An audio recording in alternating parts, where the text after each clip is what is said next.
பெண்களுக்கு பாதுகாப்பு இல்லாத ஆட்சியாக இப்பொழுது இருக்கின்றது. 2 வயது பெண் குழந்தை பால் குடிக்கின்ற பச்சை குழந்தையை அதிகாரம் இருக்கின்றது, காவல்துறை நம் கையிலே இருக்கின்றது, ஒன்றும் செய்ய மாட்டாள் என்று அந்த 2 வயது பெண் குழந்தையை கற்பழித்து கொலை செய்திருக்கின்றார்கள். பெண்களுக்கு பாதுகாப்பு இல்லாத ஆட்சியாக இந்த தமிழகத்திலே திமுக ஆட்சி இருக்கின்றது என்று சொன்னால் அண்ணன் எடப்பாடியார் வந்தால்தான் பெண்களுக்கு முதல்ல பாதுகாப்பு. வீட்டிலே பெண்களுக்கு இருந்தாலும் அதே போல பள்ளிக்கு குழந்தைகள் அனுப்பினாலும் பாதுகாப்பு என்று சொன்னால் அண்ணன் எடப்பாடியார் வந்தால்தான். திமுக அரசு நாங்கள் கொண்டு வந்தோம் என்பதற்காக குடிக்கின்ற தண்ணியிலே கூட அரசியல் செய்து கொண்டிருக்கின்ற அரசு திமுக அரசு. கடந்த ஆண்டு ஏன் பொங்கல் பரிசு தரவில்லை என்று கேட்டால் ஒரு அமைச்சர் சொல்கின்றார், இந்த ஆண்டு தேர்தலில் அடுத்த ஆண்டு தேர்தல் வரை நாங்கள் குடிக்கின்றோம் என்று.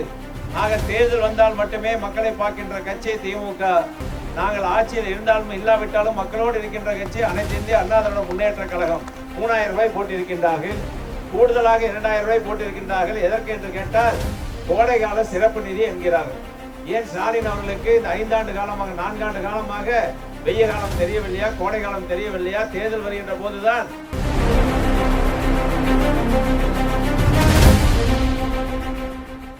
ஆச்சி மசாலா எந்த சமையலும் ருசி தேடும் ரகசியம் 20 ரூபாய். வர இருக்கின்ற 23ஆம் தேதி நடைபெறுகின்ற தேர்தல் தமிழகத்திலே ஒரு மாற்றம் வேண்டும். 5 ஆண்டு காலம் தமிழகத்தில் இருக்கின்ற அனைத்து தரப்பு மக்களுமே கஷ்டப்பட்டுக் கொண்டு இருக்கின்றார்கள்.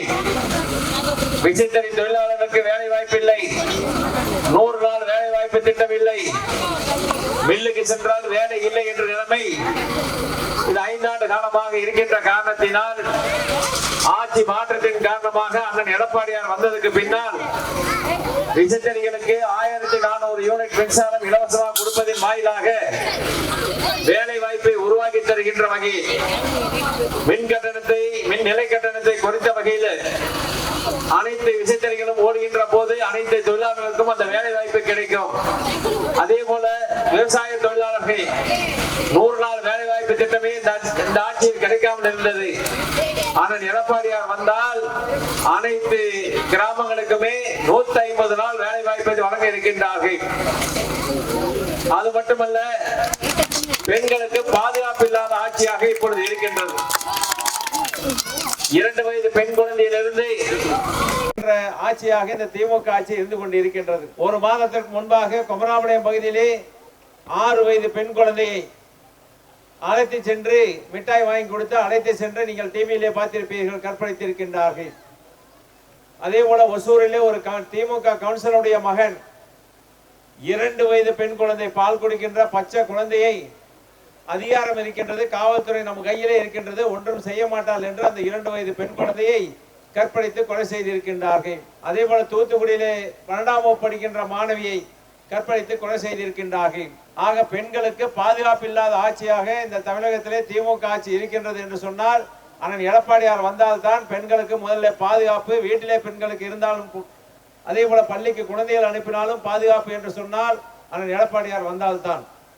ஆக நீங்க இந்த பகுதியை பொறுத்தவரை எனதுகுட்டை ஊராட்சி என்பது வளர்ந்து வருகின்ற ஒரு ஊராட்சியாக ஒரு நகர பகுதி அளவிற்கு வளர்ந்திருக்கின்றது. ஒரு பகுதியிலே நாங்கள் சாலை வசதியிலும் வடிகால் வசதியிலும் குடிநீர் வசதியிலும் செய்தால் அதை முடிங்காண்டி அடுத்த பகுதியிலே இதே போன்ற வீடுகள் நிறைய ஆகிவிடுகின்றன. இருந்தாலும் கூட நாங்கள் தொடர்ந்து இந்த ஊராட்சிக்கு எத்தனையோ திட்டங்களை கொண்டு வந்திருக்கின்றோம்.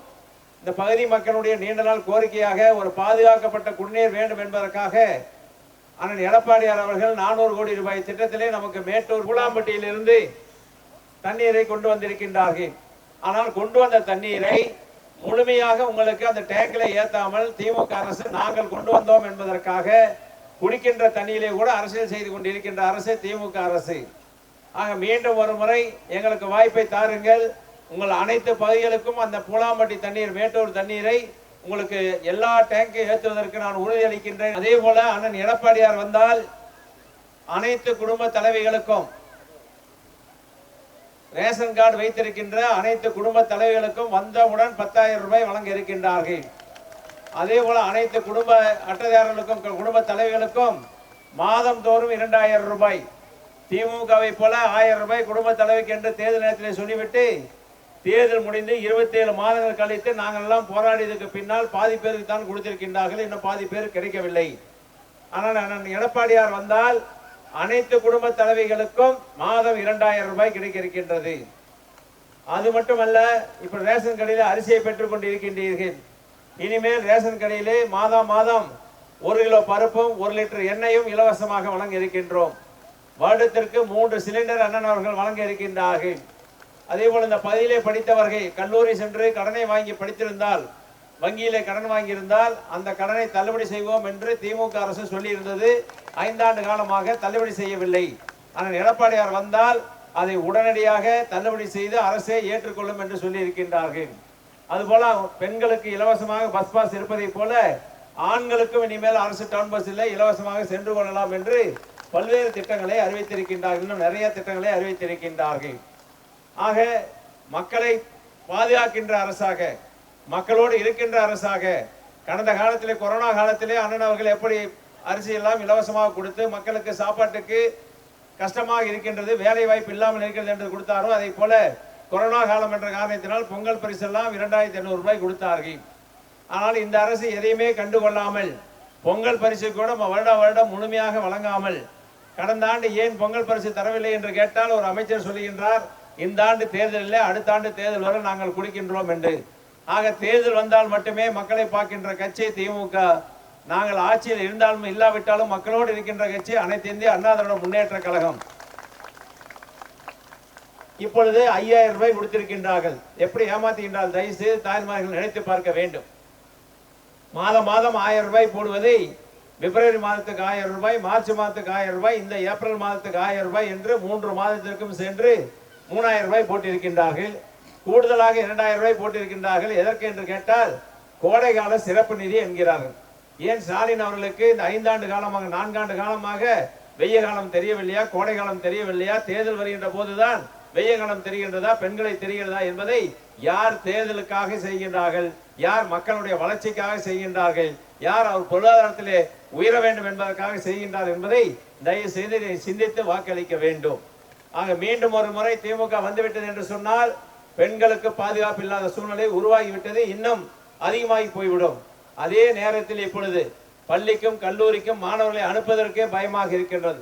எங்கே பார்த்தாலும் கல்லூரிக்கு முன்னாலும் சரி, பள்ளிகளுக்கு முன்னாலும் சரி, வீதிக்கு வீதி கஞ்சா வைத்துக் கொண்டிருக்கின்றது. கஞ்சாவை கட்டுப்படுத்த முடியாத காரணத்தினால்தான் இத்தனை குற்றங்கள், கற்பழிப்பு எல்லாம் நடைபெறுகின்றன.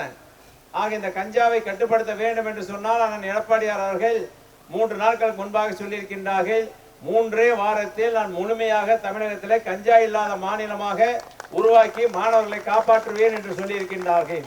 ஆக உங்களுடைய பாதுகாப்பும் உங்களுடைய மாணவருடைய எதிர்காலத்தையும் யார் சிறப்பாக வாழ்வாதாரத்தை உருவாக்கி தருவார்கள் என்பதை சிந்தித்து நீங்கள் வாக்களிக்க வேண்டும். இந்த காமராஜர் நகர் பகுதியை பொறுத்தவரை தொடர்ந்து இந்த பகுதி வீடுகள் எல்லாம் நிறைய ஆகிக்கொண்டே இருக்கின்றது. சாலைகள் போட்டாலும் சரி, வடிகால் வசதி செய்து கொடுத்தாலும் சரி, குடிநீர் திட்டம் போட்டாலும், நாங்கள் இப்போ ஒரு 20 பேர் இருக்கின்றார் மக்கள் தொகை என்று குடிநீர் திட்டம் போட்டால் அது கட்டி முடிப்பதற்குள்ளேயே இன்னும் கூடி வந்து விடுகின்றார்கள். ஆக ஏற்கனவே இந்த கோடை காலத்திலே ஆற்றிலே தண்ணீர் குறைவாக வருகின்ற காரணத்தினால், சாக்கடை நீர் கலந்து அந்த குடிப்பதற்கு தண்ணீர் முடியாமல் போகின்ற காரணத்தினால், நான் அம்மா இருக்கின்ற போது அனுமதி வாங்கி அண்ணன் எடப்பாடியார் அவர்கள் அடிக்கல் நாட்டி அவருடைய காலத்திலேயே அந்த திட்டத்தை துவங்கி வைத்தோம். இப்பொழுது நாங்கள் கொண்டு வந்தோம் என்பதற்காக அந்த மேட்டூர் தண்ணியை அனைத்து கிராமங்களுக்கும் அதே போல அனைத்து மேல்நிலை தொட்டிகளுக்கும் தண்ணீர் ஏற்றாமல் இருக்கின்றார்கள். நாங்கள் வந்தால் உடனடியாக நான் இந்த பகுதி மக்களுக்கு உறுதியளிக்கின்றேன், அந்த மேட்டூர் தண்ணியை அனைத்து மேல்நிலை தொட்டிகளுக்கும் நிறைவேற்றுவேன் என்று சொல்லி இந்த நேரத்தில் சிறப்பாக வருகை தந்திருக்கின்ற தாய்மார்கள் அத்தனை பேருக்கும் இன்னொரு தகவலை சொல்ல கடமைப்பட்டிருக்கின்றேன். இது இப்பொழுது ஊராட்சியாக இருக்கின்றது. கடந்த காலத்திலே அதை பேரூராட்சியாகவோ இல்லை நகராட்சியாவோ, குமராவுடைய நகராட்சியோடவோ இணைக்க வேண்டும் என்று திமுகவினர் ஒரு தீர்மானத்தை போட்டு இணைக்க வேண்டும் என்று சொல்லிவிட்டார்கள். நான் சட்டமன்றத்திலே குரல் கொடுத்தோம், வெளியே போராடினோம். நீங்கள் இணைத்தால் நாங்கள் போராடுவோம் என்று சட்டமன்றத்திலேயே நானே பேசியிருக்கின்றேன். ஆக தேர்தலுக்காக நிறுத்தி வைத்திருக்கின்றார்கள்.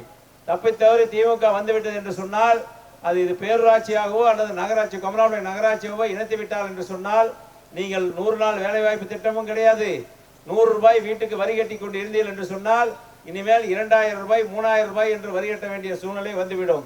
அதே போல சொத்து வரி, அதே போல குடிநீர் கட்டணம் என்று கிராம ஊராட்சிக்கு அனைத்துமே இலவசம். நகராட்சியோ பேரூராட்சி ஆகிவிட்டது என்று சொன்னால் அது 100 மடங்கு ஏறிவிடும். ஆக இந்த ஊராட்சியாக இருக்க வேண்டும் என்று சொன்னால் நீங்கள் இரட்டை இலட்சத்திற்கு வாக்களித்து வெற்றி பெற செய்தால் மட்டும்தான் ஊராட்சியாக இருக்கும். 100 நாள் வேலைவாய்ப்பு திட்டம் 150 நாளாக கிடைக்கும் என்பதை நான் இந்த நேரத்தில் சொல்லி மறந்து விடாதீர்கள். ஏதோ நாங்கள் சொல்லிவிட்டு செல்கிறோம் என்று ஏமாந்து விட்டீர்கள் என்று சொன்னால் எதிர்காலத்திலே கஷ்டப்படுவது நீங்களாகத்தான் இருக்கும் என்பதை சொல்லி மறந்து விடாதீர்கள். இரட்டை இலை இரட்டை இலை இரட்டை இலை இரட்டை இலை இரட்டை இலை என்று சொல்லி பொன்மனச்செம்மல் புரட்சி தலைவர் எம்ஜிஆரின் சின்னமான, அம்மாவின் சின்னமான, அண்ணன் எடப்பாடியாரின் சின்னமான, வெற்றியின் சின்னமான, பெண்களின் சின்னமான இரட்டை இலை இரட்டை இலை இரட்டை இலை இரட்டை இலை சின்னத்திற்கு வாக்களித்து என்னை பெருவாரியான வாக்கு வித்தியாசத்திலே வெற்றி பெற செய்ய வேண்டும் என்று அன்போடு கேட்டு வாய்ப்புக்கு நன்றி கூடி விடைபெறுகிறேன். நன்றி, வணக்கம்.